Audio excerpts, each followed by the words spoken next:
Assalamualaikum warahmatullahi wabarakatuh. Terima kasih. Waalaikumsalam. Wabarakatuh. Hostnya bisa minta tolong share screen? Baik. Pertama-tama terima kasih atas kesempatan ini dan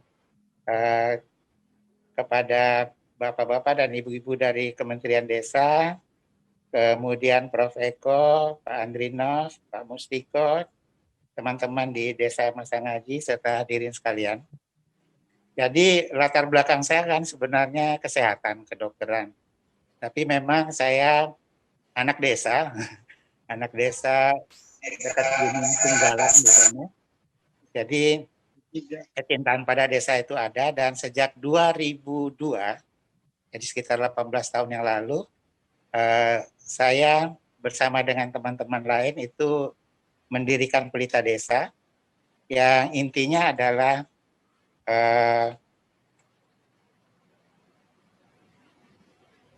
adalah bagaimana remaja desa itu bisa ikut membangun desanya, bahkan kalau perlu menjadi pelopor pembangunan desanya.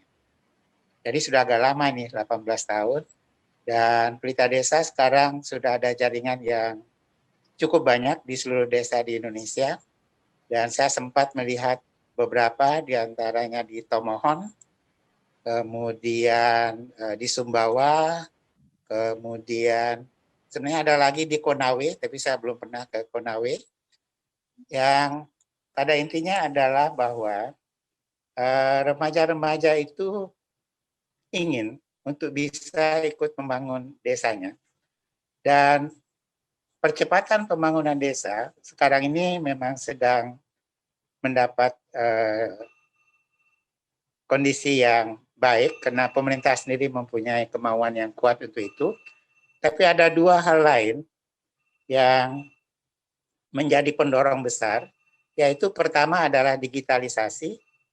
Seperti sekarang acara kita untuk Desa Masangaji, moderatornya ada di Jerman, seharusnya juga Ibu Dina dari Toronto akan ikut, tapi karena masih malam mungkin di sana, masih tidur, menunjukkan bahwa desa itu bisa berkomunikasi secara mudah dan murah dengan berbagai tempat di luar negeri.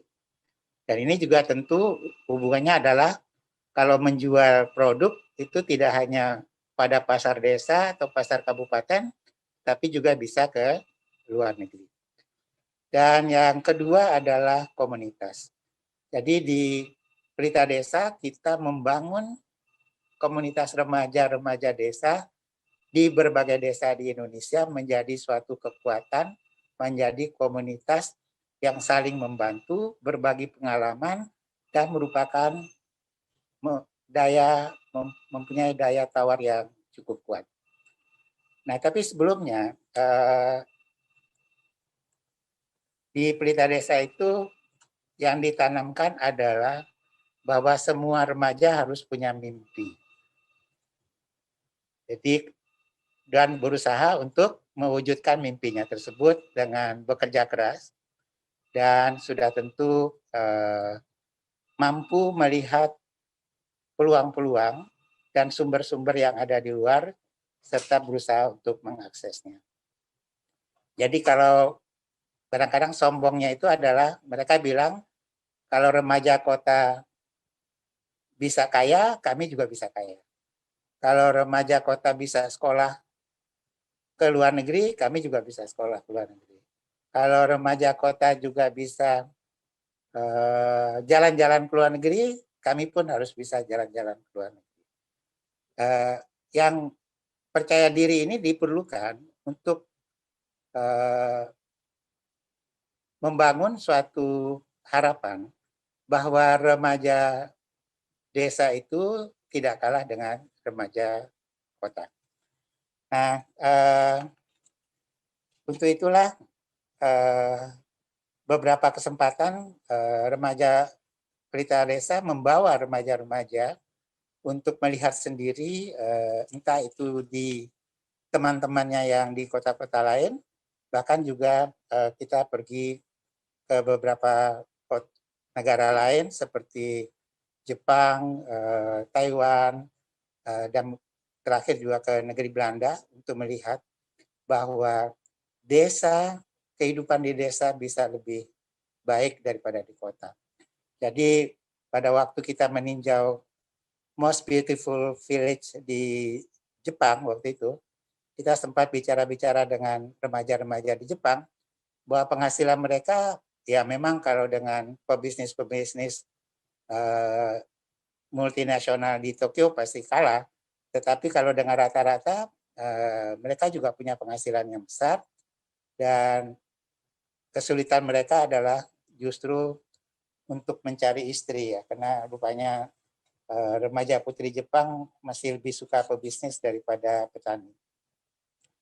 Nah, kenapa kami memilih remaja? Karena remaja itu mudah berubah, artinya sikapnya terbuka, mudah mempelajari hal baru, mampu, sekarang sudah banyak yang menggunakan internet, dan suka berjaringan. Mereka punya peer group, dan masa depan mereka terbuka untuk waktu yang lama.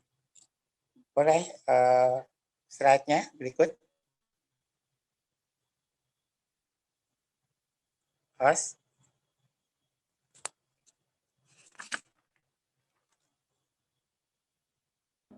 Mas Nandi bisa share screen untuk slide-nya Prof. Samsu, Mas?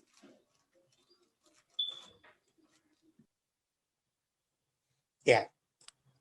Izin Bu, nggak ada slide-nya Bu. Pak Mustiko, barangkali sudah saya kirimi. Oke.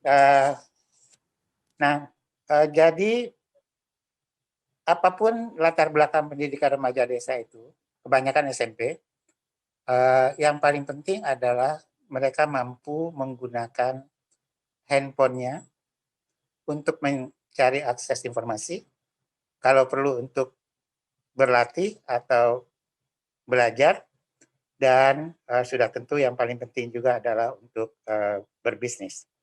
Nah, karena itu pelajaran yang utama atau pelatihan yang utama yang ditekankan adalah tadi bahwa remaja desa bisa maju seperti remaja kota, harus punya mimpi, dan keterampilan yang diajarkan yang utama adalah menggunakan handphone. Dan memang masih ada beberapa desa yang kesulitan sinyalnya belum begitu baik, tapi pada umumnya sudah cukup baik.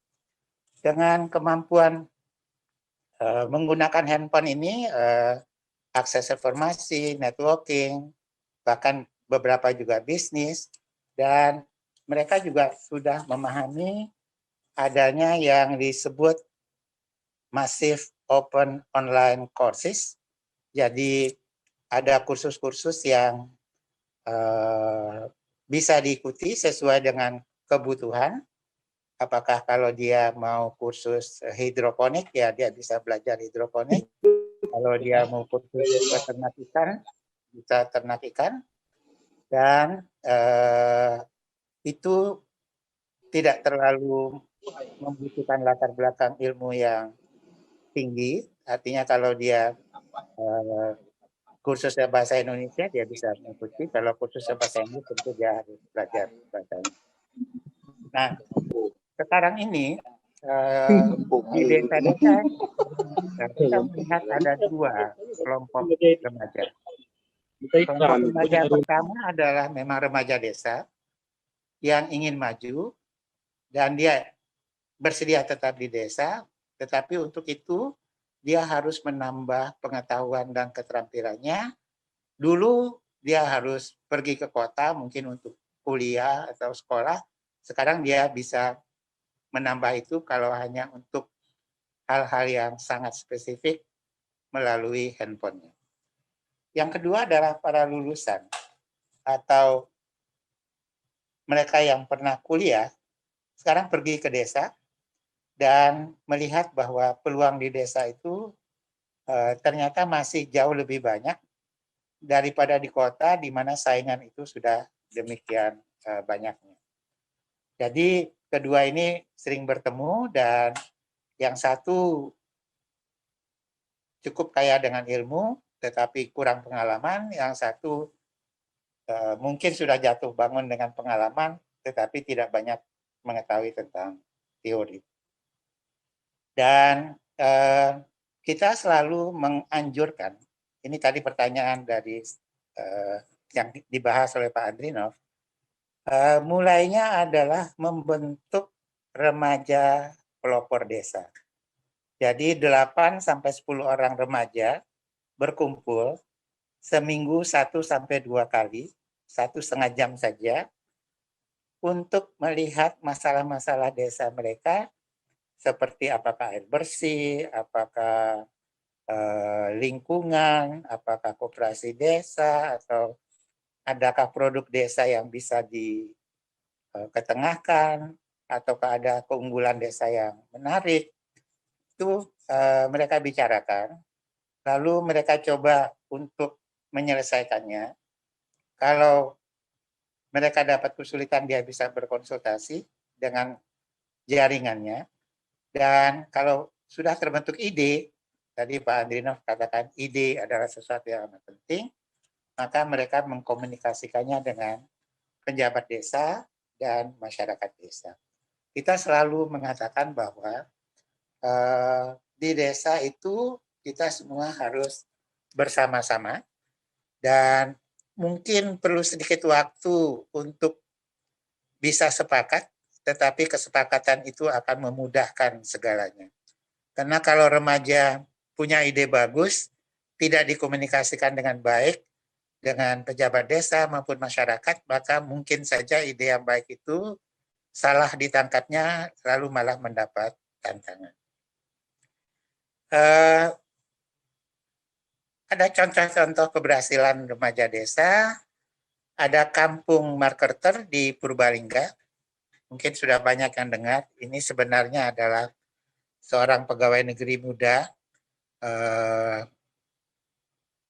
pulang ke desanya, dia berhenti dari pegawai negeri, mengajar remaja-remaja untuk memasarkan produk secara online, dan mulainya dengan 2-3 orang, tapi sekarang ada sekitar 800 remaja desa di satu desa di Purbalingga Utara yang dikoordinir untuk memasarkan berbagai produk, entah dari pabrik di Jakarta, entah dari pabrik di Surabaya dan sekitarnya. Dan penghasilan remaja desa yang dilatih itu berkisar antara 2 sampai 8 juta per orang. Jadi bayangkan kalau seorang harus bikin pabrik untuk 800 orang dengan pendapatan 2 sampai 8 juta, berapa modal yang diperlukan. Tetapi di desa di Purbalingga ini hanya 1 orang remaja yang memulai, dan sampai sekarang masih berjalan. Kami dari Pelita Desa juga sudah pernah ke sana untuk tinggal di sana selama 2 minggu untuk belajar di sana. Dan bukan hanya remaja-remaja jadi marketer, tetapi juga penduduk desa kemudian bisa diajak untuk memproduksi, dan wisatawan berdatangan untuk tinggal, belajar di sana, tinggal di rumah penduduk, berarti membayar ke penduduk, makan dari penduduk, berarti penduduk juga mendapat penghasilan.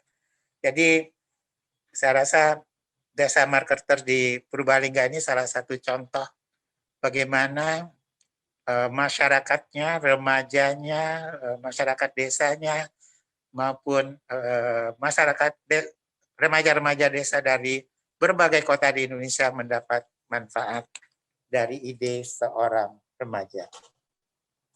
Kita tahu kampung bahasa Inggris di Kediri, kampung Inggris di Kediri, dan saya akan menceritakan sedikit. Sebenarnya ada Ionedi di grup kita ini, nanti bisa mungkin berbagi.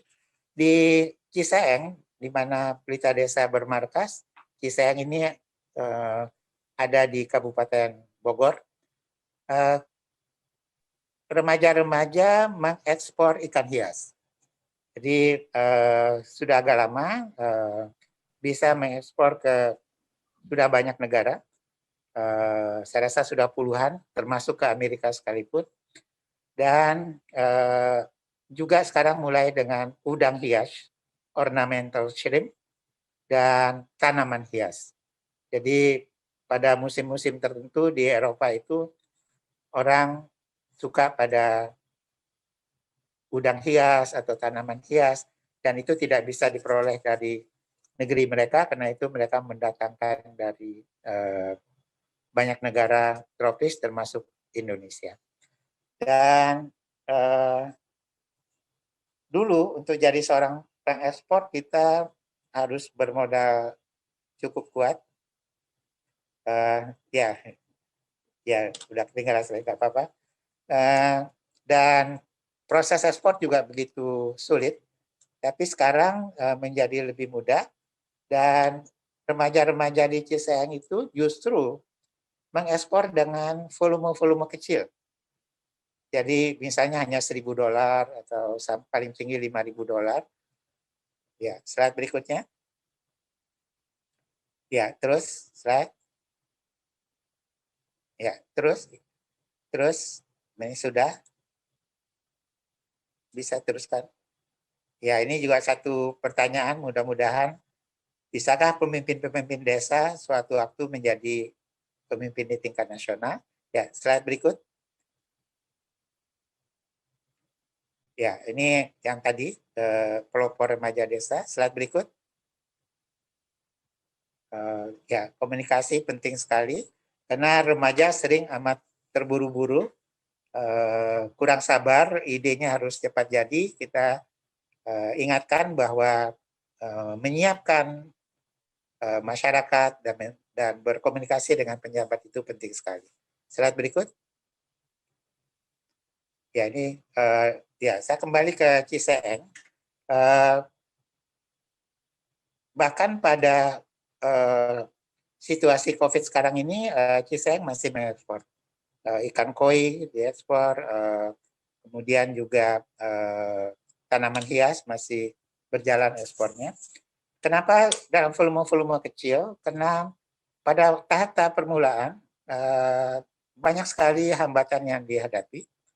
Misalnya salah satu contoh pemeriksaan karantina itu sebagian dari ikan mati karena pemeriksaannya kurang elegan, atau ada penerima yang nakal. Spesies yang dimintakan itu sebenarnya sudah diberikan sesuai, tapi mereka mengatakan ini bukan spesies yang saya perlu.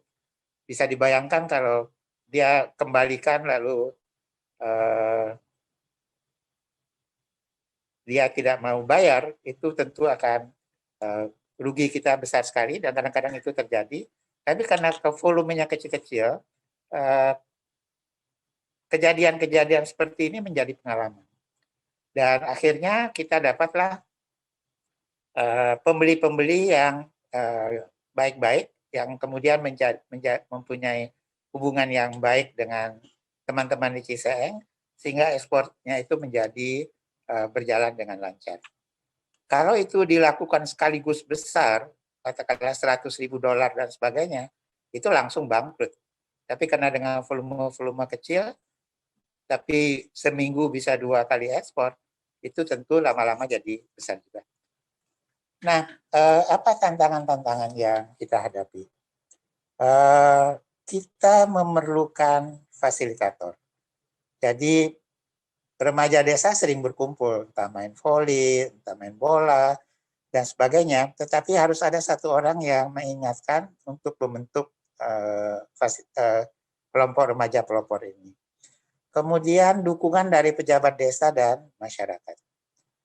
Nah, dari pengalaman kita ke desa-desa yang menjadi jaringan dari Pelita Desa, sebagian besar pejabat desa sudah amat mendukung remaja, tapi masih ada yang menganggap bahwa remaja itu tahu apa sih ya, baru anak kemarin umur baru 18, sudah mau ikut-ikutan membangun desa dan sebagainya.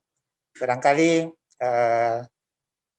kita perlu persepsi yang sama, masyarakat maupun pejabat-pejabat, bahwa justru remaja ini harus kita dorong untuk berani mengumpulkan ide-idenya dan melakukan kegiatannya. Bisa saja gagal, bisa saja salah, tetapi itu bukan berarti bahwa dia tidak mampu. Dengan belajar dari pengalaman dan berkali-kali mengalami kesulitan, dia akan menjadi seorang yang tahan banting dan akan mencapai tujuannya. Terus terang, Pelita Desa tidak begitu menginginkan bantuan dana dari luar. Jadi banyak kesempatan kita dibantu dana, tapi seringkali ini akan menimbulkan ketergantungan, itu satu. Dan kedua, yang punya dana sering-sering mau mendikte proyek-proyek yang ada. Karena dia merasa dia yang punya uang, maka persyaratan-persyaratannya harus sesuai dengan yang ada. Nah, tantangan berikutnya tentu adalah pendidikan, latar belakang pendidikan. Sebagian besar teman-teman remaja desa yang ada di berbagai desa di Indonesia adalah tingkat sekolah menengah pertama. Dan untuk itu kita anjurkan untuk menambah pengetahuannya, menambah keterampilan berorganisasinya, dan dia bisa itu lakukan dengan membuka handphonenya, melihat berbagai kursus-kursus yang ada, terutama yang gratis. Karena itulah sebenarnya fakultas atau universitas saya rasa harus membuka juga kesempatan bagi remaja-remaja desa kita untuk menimba ilmu di tempatnya.